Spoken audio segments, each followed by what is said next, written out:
إن الحمد لله نحمده ونستعينه ونستغفره ونؤمن به ونتوكل عليه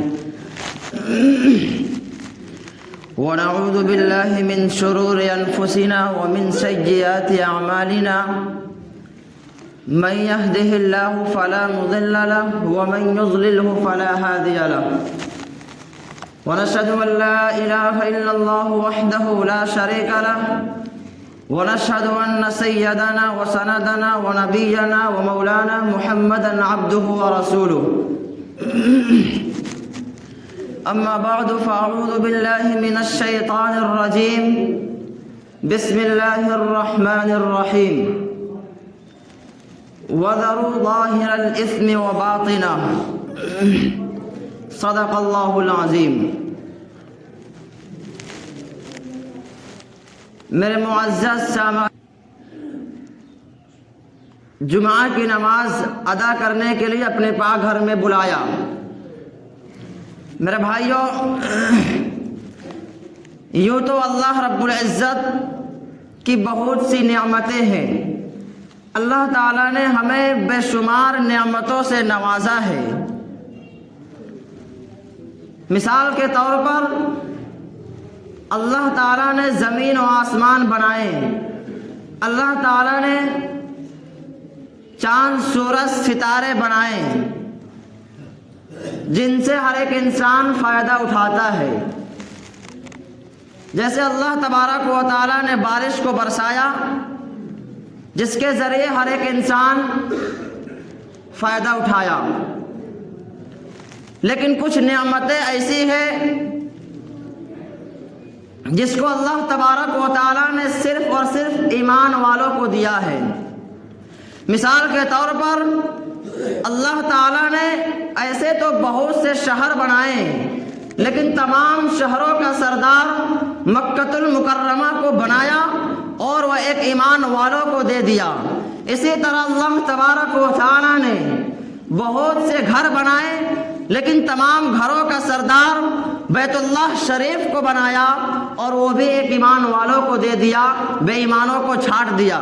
اسی طرح اللہ تبارک و تعالیٰ نے بہت سے دن بنائے لیکن تمام دنوں کا سردار جمعۃ المبارک کو بنایا، وہ بھی ایک ایمان والوں کو دیا. اسی طرح اللہ تبارک و تعالیٰ نے بہت سے کتابیں نازل کی، بہت سے صحیفے نازل ہوئی، لیکن تمام کتابوں کا سردار اللہ تبارک و تعالیٰ نے قرآن مجید کو بنایا اور وہ بھی ایک ایمان والوں کو دے دیا. اسی طرح اللہ تبارک و تعالیٰ نے سال کے اندر 12 مہینے بنائے اور 12 مہینوں کا سردار رمضان المبارک کو بنایا اور وہ بھی ایک ایمان والوں کو دے دیا. یہ رمضان المبارک کا مہینہ چل رہا ہے اور یہ ایک بڑا بابرکت اور باعظمت مہینہ ہے. اس مہینے کے اندر اللہ تبارک و تعالیٰ کی طرف سے رحمتوں کا نزول ہوتا ہے. اس مہینے کے اندر اللہ تبارک و تعالیٰ بڑے بڑے گناہ گاروں کو معاف کر دیتے ہیں. حدیث پاک کے اندر ہے من صام رمضان ایمانا واحتسابا غفر له ما تقدم من ذنبه، کہ جس کسی نے رمضان کا روزہ رکھا ایمان کے ساتھ اور ثواب کی امید کے ساتھ تو اللہ تبارک و تعالیٰ اس کے گزشتہ تمام گناہوں کو معاف کر دیں گے. لیکن اس میں ایک شرط ہے کہ ایمان ہونا چاہیے، ثواب کی نیت ہونی چاہیے کہ اللہ تبارک و تعالیٰ ہمیں اس روزے کے بدلے معاف کر دے گا، اس روزے کے بدلے ہمیں جنت عطا کرے گا، تب جا کر کے اللہ تبارک و تعالیٰ ہمیں یہ ثواب عطا کرے گا، ہمارے بخشش کر دے گا. میرے بھائیوں، روزہ کسے کہتے ہیں؟ کیا روزہ صرف کھانے پینے سے رک جانے کا نام ہے؟ کیا روزہ صرف صبح صادق سے لے کر مغرب تک، غروب آفتاب تک کھانے پینے سے رک جانا، کیا صرف اس کا نام روزہ ہے؟ نہیں، بلکہ روزہ تو اس بات کا بھی ہے کہ ہماری آنکھوں سے بد نظری نہ ہو. روزہ تو اس بات کا بھی ہے کہ ہم جھوٹ نہ بولیں. یاد رکھیے اگر ہم روزہ ہیں اور ہم کسی کو گالیاں دیتے ہیں، اگر روزہ ہیں روزے کی حالت میں ہیں اور کسی کے ساتھ برا سلوک کرتے ہیں، اگر ہم روزہ ہیں اور بد نظری کا ارتکاب کرتے ہیں، اگر ہم روزہ ہیں اور گالیاں بھی دیتے ہیں، تو پھر یاد رکھیے اس روزے سے ہمیں کچھ فائدہ حاصل ہونے والا نہیں ہے۔ ایسے روزے سے اللہ تبارک و تعالیٰ کو کچھ مطلب نہیں ہے۔ اس روزے سے سوائے ہمیں بھوکے اور پیاسے رہنے کو اور کچھ نہیں ملتا۔ اگر ہم روزہ ہیں تو ہمارا ہاتھ قابو میں ہونا چاہیے، اگر ہم روزہ ہیں تو ہماری نظریں جھکی ہونی چاہیے، اگر ہم روزہ ہیں تو ہمارے دلوں میں کسی کے لیے نفرت نہیں ہونی چاہیے، اگر ہم روزہ ہیں تو ہمارے ماں باپ ہم سے راضی ہوں، تب جا کر کے ہمارے روزے قبول ہوں گے۔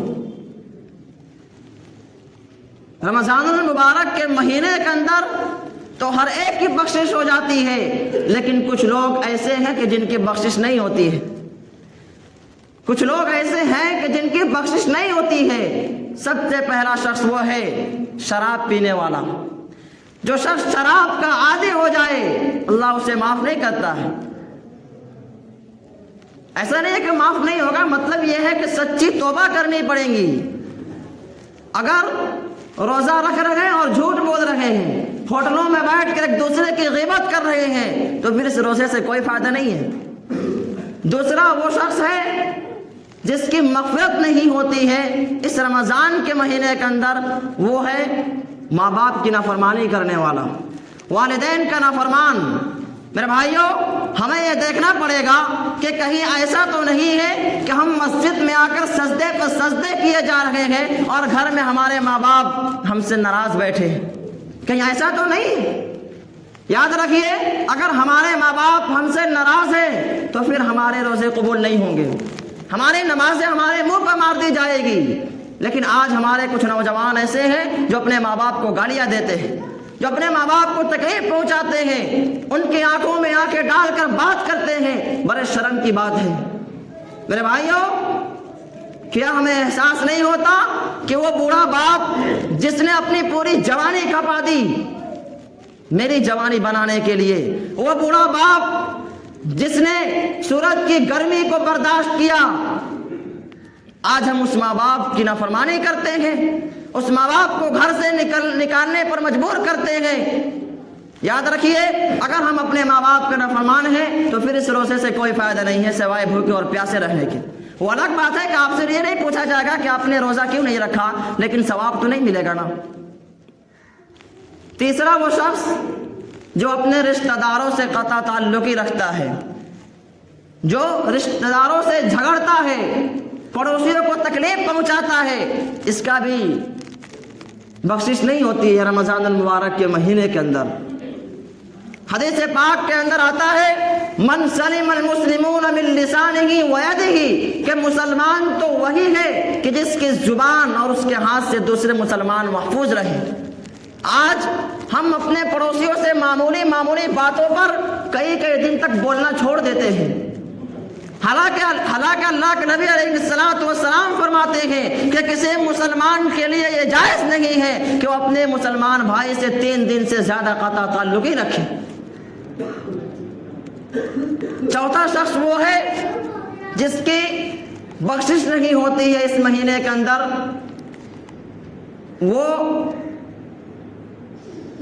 دل میں نفرت، دشمنی، بغض، حسد، کینہ، کپٹ رکھنے والا ہے، اس کی بھی بخشش نہیں ہوتی ہے۔ یاد رکھیے، رمضان المبارک کے مہینے کے اندر ہمارا دل صاف ہونا چاہیے۔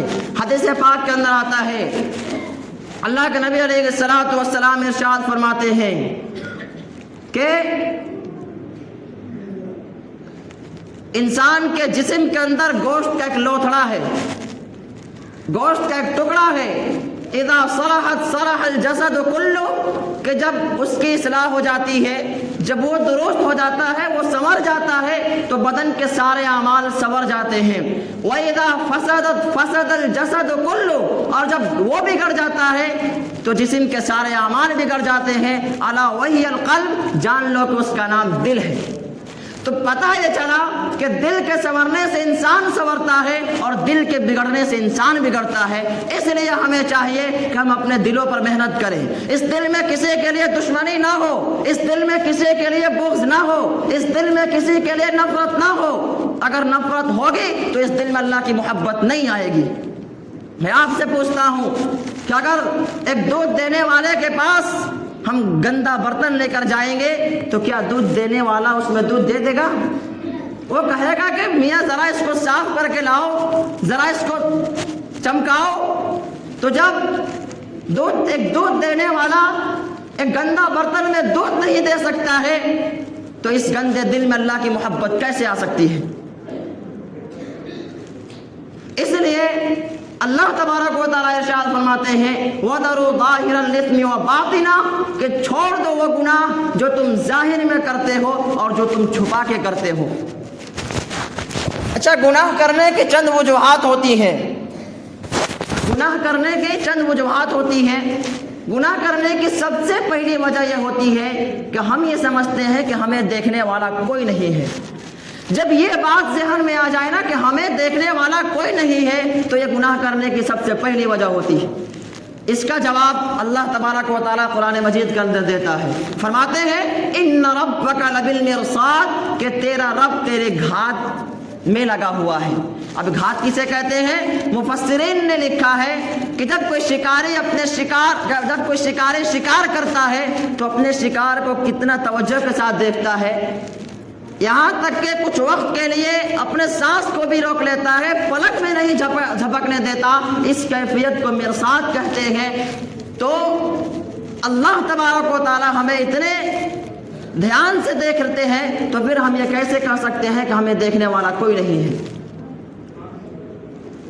اچھا، گناہ کرنے کی دوسری وجہ یہ ہوتی ہے کہ ہم یہ سمجھتے ہیں کہ کون کیا کر لے گا۔ ہم یہ سمجھتے ہیں کہ کون کیا کر لے گا۔ جب اولاد ماں باپ کا نافرمان ہو جائے تو یہ کہتا ہے کہ اچھا میں نہیں کروں گا، تم کیا کر لو گے؟ اچھا میں یہ نہیں کرتا، تم کیا کر لو گے؟ تو جب یہ بات ذہن میں آ جاتے ہیں نا کہ کون کیا کر لے گا، یعنی میرا کون کیا بگاڑ سکتا ہے، تو یہ گناہ کرنے کی دوسری وجہ ہوتی ہے۔ اس کا بھی جواب اللہ تبارک و تعالیٰ قرآن مجید کے اندر دیتا ہے، فرماتے ہیں ان اخذہ علیم شدید کہ تم یہ مت سمجھنا کہ کون کیا کر لے گا، یاد رکھنا میری پکڑ سخت بھی اور دردناک بھی ہے۔ ایک جگہ ارشاد فرمایا وَلَا يُوثِقُ وَثَاقَهُ أَحَدٌ کہ ایسا جکڑوں گا تو ایسا کوئی جکڑ نہیں سکتا۔ ایک جگہ اور فرمایا أَنِّي أُعَذِّبُهُ عَذَابًا لَا أُعَذِّبُهُ أَحَدًا مِّنَ الْعَالَمِينَ کہ ایسا عذاب دوں گا کہ پوری دنیا میں ویسا کوئی عذاب دے نہیں سکتا ہے۔ تو پھر ہم یہ کیسے کہہ سکتے ہیں کہ کون کیا کر لے گا؟ اچھا، گناہ کرنے کی تیسری وجہ یہ ہوتی ہے کہ ہم یہ سمجھتے ہیں کہ ہم اکیلا ہیں، ہم تنہا ہیں، میرے ساتھ کوئی نہیں ہے۔ تو جب یہ بات ذہن میں آ جائے کہ میرے ساتھ کوئی نہیں ہے، میں اکیلا ہوں، میں تنہا ہوں، تو یہ گناہ کرنے کی تیسری وجہ ہوتی ہے۔ اس کا بھی جواب اللہ تبارک و تعالیٰ قرآن مجید کے اندر دیتا ہے، فرماتا ہے کہ جب تم 3 ہوتے ہو تو چوتھا اللہ ہوتا ہے، جب تم 4 ہوتے ہو تو 5واں اللہ ہوتا ہے۔ قرآن مجید کے اندر الفاظ ہے وَهُوَ مَعَكُمْ أَيْنَمَا كُنتُمْ کہ وہ تمہارے ساتھ ہے، تم جہاں کہیں بھی ہو۔ تو جب اللہ ہمارے ساتھ ہے تو ہم یہ کیسے کہہ سکتے ہیں کہ ہمارے ساتھ کوئی نہیں، میں اکیلا تھا، میں تنہا تھا؟ اچھا، گناہ کرنے کی چوتھی وجہ ایک اور وجہ ہے، وہ یہ ہے کہ ہم یہ سمجھتے ہیں کہ کسی کو پتہ ہی نہیں چلنے دیا۔ جی میں نے کال کیا، کسی کو پتہ ہی نہیں چلنے دیا، میں نے گناہ کیا، کسی کو کیا معلوم، کسی کو کیا خبر؟ یہ گناہ کرنے کی چوتھی وجہ ہوتی ہے۔ اس کا بھی جواب اللہ تبارک و تعالیٰ قرآن مجید کے اندر دیتا ہے، فرماتا ہے یعلم خائنۃ الاعین وما تخفی الصدور کہ وہ جانتا ہے تمہاری آنکھوں کی خیانت کو اور جو تمہارے دلوں میں چھپا ہوا ہے اس کو بھی جانتا ہے۔ تو جب اللہ جانتا ہے تو ہم یہ کیسے کہہ سکتے ہیں کہ کسی کو پتہ ہی نہیں چلنے دیا؟